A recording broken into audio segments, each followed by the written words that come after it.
નમસ્કાર મિત્રો, કેમ છો બધા? તો મિત્રો, આજે હું વાંસદાની નજીકમાં સ્થિત પવિત્ર રંગ ઉપવન ખાતે આવ્યો છું. આ જગ્યા એક ટેકરી ઉપર છે, જે બિલકુલ અહીંયા સામે તમે જોઈ શકો છો. જૂજ ડેમ છે એની બિલકુલ બાજુમાં છે, અને આ ટેકરી ઉપર ખૂબ જ રમણીય દ્રશ્યો છે. મિત્રો, આ ટેકરી ઉપર જ્યાં જુઓ ત્યાં કાજુના ઝાડ વાવવામાં આવ્યા છે, અને ખૂબ જ રમણીય દ્રશ્ય છે.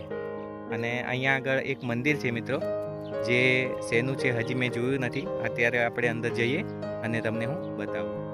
મિત્રો, આ ટેકરી પરથી કુદરતનું અતિ સુંદર એવું નજારો જોવા મળે છે. ખૂબ જ રમણીય નજારો છે મિત્રો. અત્યારે ગરમીની સિઝન ચાલુ થઈ ગઈ છે, તે છતાં પણ જૂજ ડેમની બિલકુલ બાજુમાં હોવાના કારણે અતિ સુંદર, રમણીય અને હરિયાળું એવું આ જગ્યા છે. તમે જોઈ શકો છો કેવી હરિયાળી દેખાઈ રહી છે.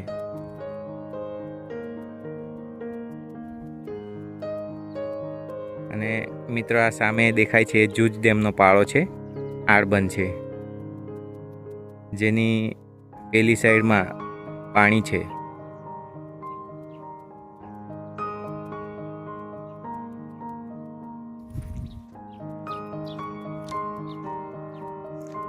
મિત્રો, આ મંદિરમાં પ્રવેશવા માટેનો ગેટ છે.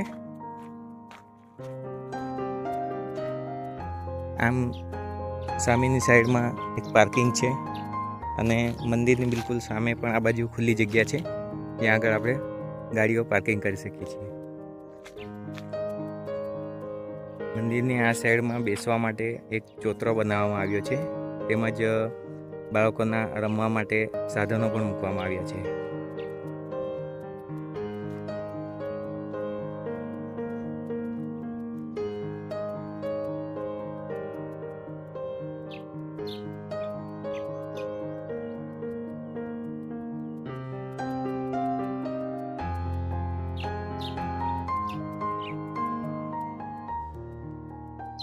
મિત્રો, આ અંબા માતાનું મંદિર છે, જે ખડકિયા ગામમાં, વાંસદા નજીકમાં ખડકિયા ગામમાં આવેલ પવિત્ર રંગ ઉપવન ટેકરી ઉપર છે.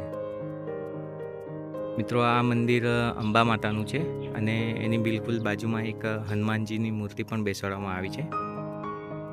અહીંયાનું વાતાવરણ ખૂબ જ આહલાદક છે. તમે મંદિરની બિલકુલ બાજુમાં જોઈ શકો છો કાજુનું ઝાડ છે. સમગ્ર ટેકરી ઉપર આ રીતે કાજુના ઝાડ રોપવામાં આવ્યા છે.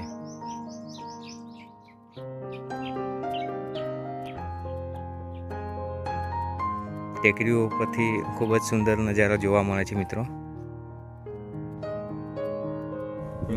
દૂર દૂર સુધી જ્યાં જુઓ ત્યાં સુધી સુંદર મજાના ખેતરો, લીલાછમ ખેતરો દેખાય છે, અને બિલકુલ બાજુમાં પર્વતમાળા.